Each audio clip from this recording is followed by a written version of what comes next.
Dr. Barry Walsh, and I've been asked to say a few words about dealing with the stresses that we're currently experiencing with the pandemic. I should mention, I'm a career-long suicide prevention specialist who is used to dealing with life or death situations.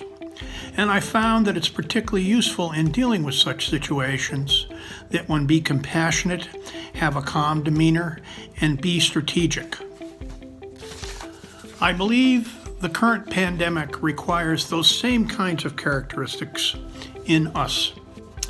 You know, the Buddha said 2,700 years ago that life is fraught with suffering. We all experience loss, illness, and eventually death. This is not to be grim about the lifespan, but rather to recognize the reality of suffering.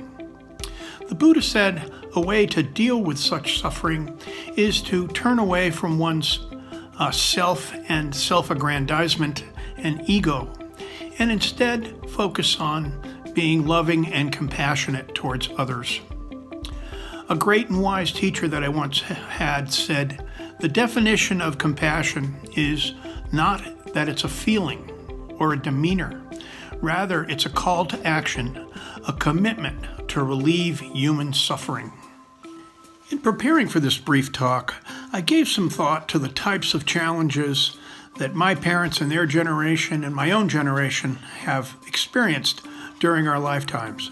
For example, my parents experienced the 1918 influenza epidemic, the end of World War I, the Great Depression, World War II, the horrific bombings of Nagasaki and Hiroshima, and the Korean War. And people in my age group, we're now elderly, experienced the Vietnam War, the AIDS epidemic, the challenges of the civil rights movement, and now this pandemic. Point being, every era has its challenges and its sufferings. And people often say this particular pandemic is unique. Well, perhaps its individual features are unique, but the notion of it fitting into the broader challenges of human suffering are not unique at all. If we talk about it as being too unique, it seems to be overwhelmingly difficult and something we've never encountered before. I don't agree with that. In order to deal with the pandemic, I have been asking myself certain questions that I'd like to share with you. For example, are you keeping the current circumstances in perspective?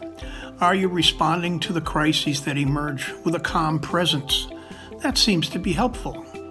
I also ask myself, if you're caring for children and or elders who in this arena, this time of residing in place, are you able to maintain patience and compassion?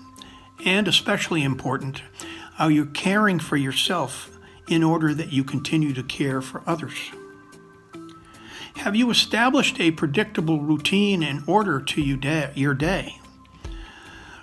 Routinization and routine and order is very comforting when there's a lot of background noise and chaos. Are you maintaining at least one profound connection with a person, a pet, an activity, a hobby, a cause, some sort of meaningful connection? David Klonsky has taught us that a meaningful connection is a good antidote to despair and suicide, and it would be a good antidote to dealing with a pandemic. Finally, are you able to remind yourself, this too shall pass? I delineated a large number of examples of human suffering, and we survived all those, and we will survive this one as well. Thank you for listening.